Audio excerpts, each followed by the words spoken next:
In this video, we'll discuss world building trade and currency, looking at the evolution of trade over time, as well as why the concept of money is an inevitable invention for every civilization. Hey everyone, my name is Matthew, at least according to my market valuation, and this video is part of a series where I'll be going through a science-adjacent world building process step by step. For today's video, we'll be looking at trade, discussing how trade begins for early civilizations, the different types of trade, what makes something valuable, and the cultural implications that trading has for the civilizations involved. So, without further ado, welcome to the World Building Corner.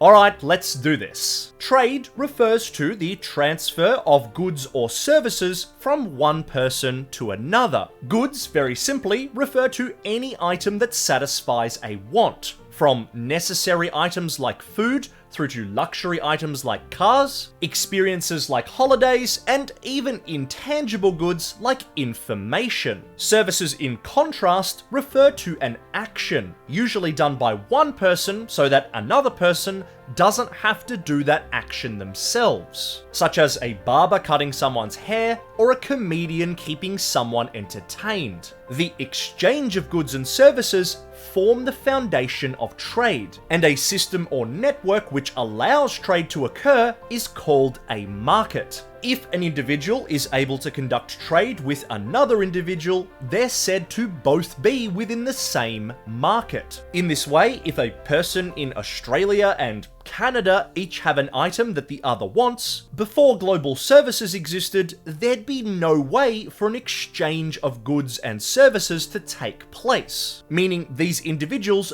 don't have access to the same market. In modern times, trade usually involves money, but trade was present historically before currency was introduced. This basic form of trade not involving money is called barter, in which goods and services are exchanged directly for other goods and services. A builder may be willing to exchange their service of building a horse owner a house in return for that person giving them their horse. Importantly, what makes a good or service worthy of trade is whether it's valuable to others besides the person who can provide it. How much of the good or service is available is referred to as supply, and how much others want that good or service is referred to as demand. The value of a good or service is tied directly to its supply and demand within a market. If there's a lot of a particular good or service within a market, then supply is said to be high. And so those within the market will consider the value of the good or service to be lower. If something is rare and either is present in the market in low quantities or enters the market infrequently, then supply is low, and the value of that good or service is driven higher. However, the value lost or gained by supply is only relevant if there's a demand for what is to be traded.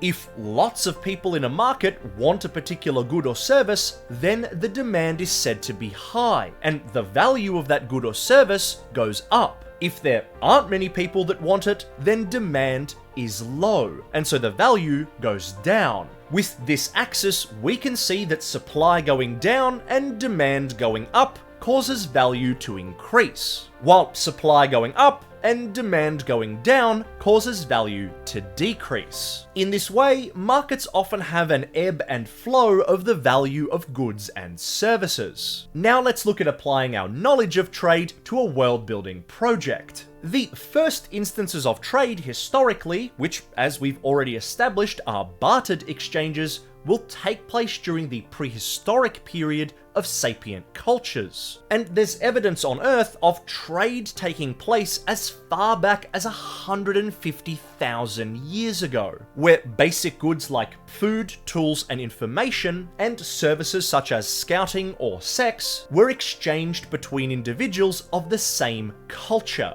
as well as between cultures that met along their nomadic paths. However, by nature of their migratory lifestyle, the markets established between these prehistoric cultures are fleeting, and for the most part break down once the groups move apart. On Earth, dedicated trade networks between cultures coincided with their settling down into more fixed locations, as they transitioned out of the prehistoric Stone Age. As we established when we discussed prehistory, settled cultures that have established agriculture have the huge advantage of food surplus, allowing some individuals to do things other than gather food, such as become merchants and traders dedicated to setting up markets between their settlement and another. This is the map of Locus, the fictional world we've been building across this series, with its early settlements and civilizations marked on the map. In the early stages of ancient history, it's likely that trade between settlements of the same species would be preferred, as at the very least there would be an understanding of the basic needs of each trade partner. Unfortunately, there is real-world precedent of same species preference for trade, where some cultures historically have viewed other cultures as not being human. And in these cases, we unfortunately see a strong trend towards hostility rather than exchange. Hostility that escalates into a complete invasion also often eliminates the need for trade, with the invading civilization intending to seize control of valuable resources for themselves. Often, a much more powerful civilization will invade a weaker one to seize resources, rather than trade with them. As we know from real life, this occurs even between cultures of the same species, and is likely to be even more prevalent between cultures of differing species. However, there is also real-world precedent of very early cross-species trade between humans and our now extinct close sapient relatives, such as Neanderthals. Even cultures in conflict still see some exchange take place, and unless one culture utterly annihilates another, these exchanges are likely to continue. In addition, providing both civilizations can continue to provide supply of a good or service that is in demand by the other, trade almost universally leads to reduced hostility between those trading, as the value of keeping the trade agreements going often outweighs severing them due to conflict. Of course, this doesn't mean that trade partners never go to war, or that one won't exploit the other given the opportunity, only that trade often does provide an incentive for reduced hostilities. While on Locus, we're likely to see some early trade between cultures in close proximity, the two major ancient civilizations in closest proximity to each other are the humans of Norford and the bear-like Urakan of Senanatkru. Despite being different species, the human and Urakan civilizations share several cultural similarities, perhaps most foundationally sharing a similar diet, allowing them to trade for food. They've also both settled in similar locations, both at the mouths of rivers, and both require similar tools to work their land. Even if you're working with a world that has a single sapient species, then cultural similarities will still play a big role in where the early civilizations are willing to trade with each other. In the early ancient era, while skirmishes along their borders would occur, neither of these civilizations are powerful enough to launch an invasion campaign against the other, making trade between them almost inevitable. Trade between these two civilizations would begin not yet through dedicated trade routes, but rather through direct exchanges along their borders. Let's quickly put together a list of major resources each trading partner can provide, listing its supply and demand within the now shared market between our two early civilizations. At this early stage, trade would still take place through barter, meaning that direct interaction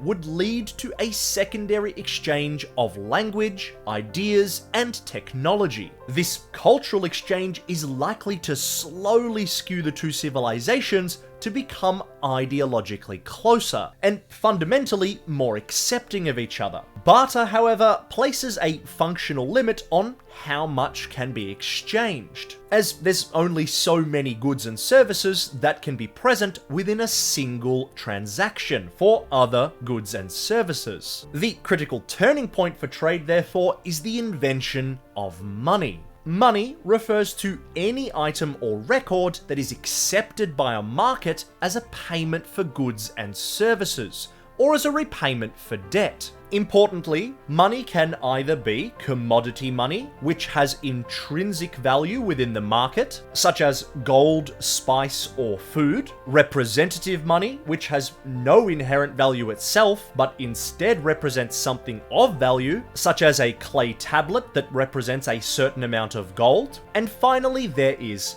fiat money, which has no inherent value except that those within the market agree that it has value, such as the banknotes that many countries use today. The first fiat money on Earth began being used in China in the 7th century, while commodity and representative money were used throughout most of recorded history, and are what we'll be working with on ancient Locus. Historically, the earliest commodity monies were spice, textiles, and precious metals, and were used as intermediaries for exchanges, as they're easily preserved and quantifiable. In a barter system, one would exchange a good or service directly for another good or service, while in a money system, one exchanges a good or service for either a commodity like gold, or a tablet representative of that gold, and then trade in that money for a good or service later. Not only does the introduction of money simplify and expand the trading process for individuals, but it allows goods to be traded across greater distances between markets that would otherwise be out of reach of each other. The earliest long-distance trade routes on Earth, therefore unsurprisingly, traded goods of spice, textiles, and precious metals, which were the relevant currencies to the markets they connected.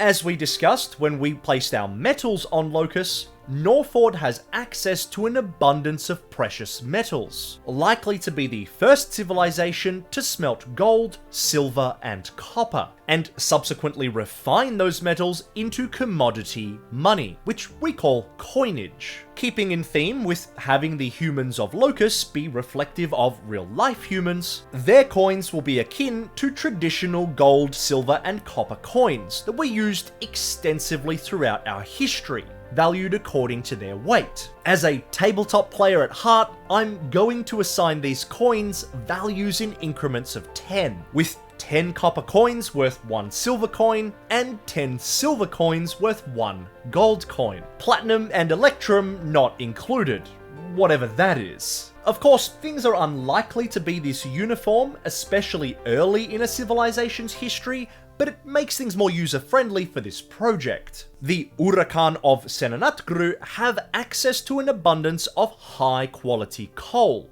useful for the smelting process of metals, but also produce textiles. Coal isn't particularly easy to handle, and so is likely to remain traded as a good rather than become money. But the fabrics produced can be measured into quantifiable portions and are easily handled and traded, becoming currency in their own right, similar to how silk did historically on Earth. The Senanatgrians produce 3 fabrics that have become currency within their market. First is Banu, which is made from fibrous gelorium strands, which the Urakani call Brugi, and is both water and cold resistant. Sari is made from woven stralix and straestus, which the Urakani call both anoma, incorrectly considering the two organisms to be the same. Sari is warm to the touch and glows slightly, barely noticeable in the day, but certainly obvious at night. Finally, there is topfa, a universal descriptor for all furs that have been removed from the animal that grew it, including their own fur. While the exchange value would fluctuate over time, a square meter of banu would be roughly equivalent to 8 silver coins. A square meter of sari roughly equivalent to 4 gold coins or 5 banu, and topfa varying depending on the colour, with Norford more highly valuing lighter coloured white topfa, making all topfa worth half a banu,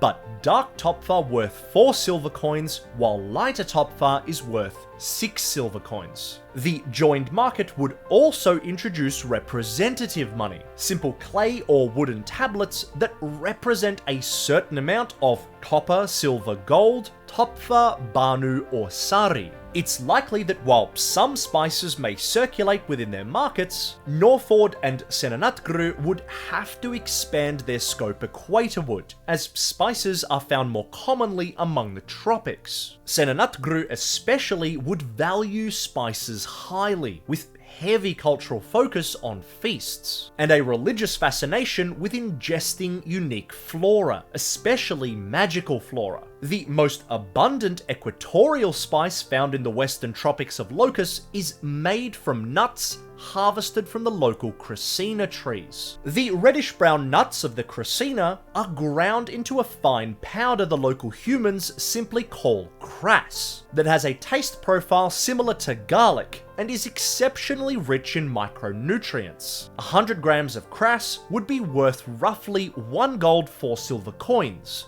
2 banu, or 4 topfa. Second to crass in abundance is aurum, harvested from the dust collected from Aurumoculus, a mushroom-like organism that lives on the rainforest floor. Aurum is a stimulating hallucinogenic, able to elicit a psychedelic experience for creatures at roughly 1 gram per kilogram, meaning a creature weighing 50 kilograms could expect a hallucinatory experience after ingesting 50 grams. In smaller doses, however, aurum is similar to caffeine, with effects starting at 20 minutes of ingestion. 100 grams of aurum would be worth roughly 3 gold 5 silver coins, 1 sari, 5 banu, or 10 topfa. Crass and aurum gathered by the human and Solaran settlements would be traded with Norford and Cathachusho respectively, bringing great resources back down south towards the equator. 2 large human settlements called Balthorpe and Redmark would be established along the trade route, which will come to be called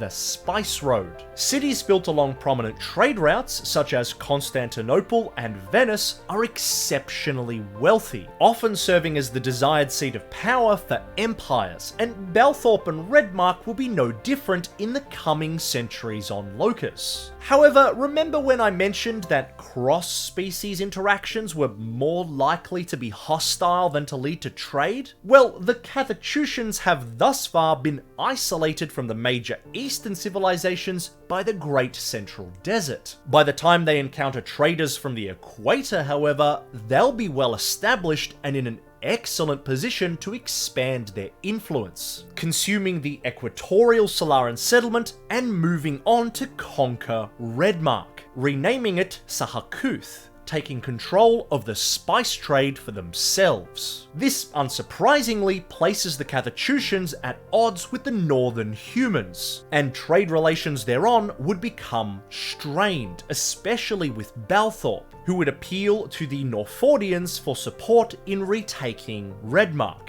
But that's a story for another time. So, to recap, trade is the exchange of goods and services between individuals, and a system that is in place to allow individuals to trade is called a market. The value of goods and services within a market is determined by supply and demand, with high supply and low demand decreasing value, while low supply and high demand increases value. Trade begins in prehistoric and ancient cultures as barter, meaning that no money is involved, but inevitably trading cultures will develop money in order to facilitate larger exchanges, starting with spice, textiles, and precious metals carefully measured in order to determine their value as currency. Join me next time when we'll discuss governments and empires, looking at the different styles of government, their cultural impacts, and why certain cultures are likely to adopt them. You can find all the information for this video as well as other resources for world building in general over at worldbuildingcorner.com. And if you've enjoyed this video, don't forget to like and subscribe to follow the world building journey. And until next time, stay awesome.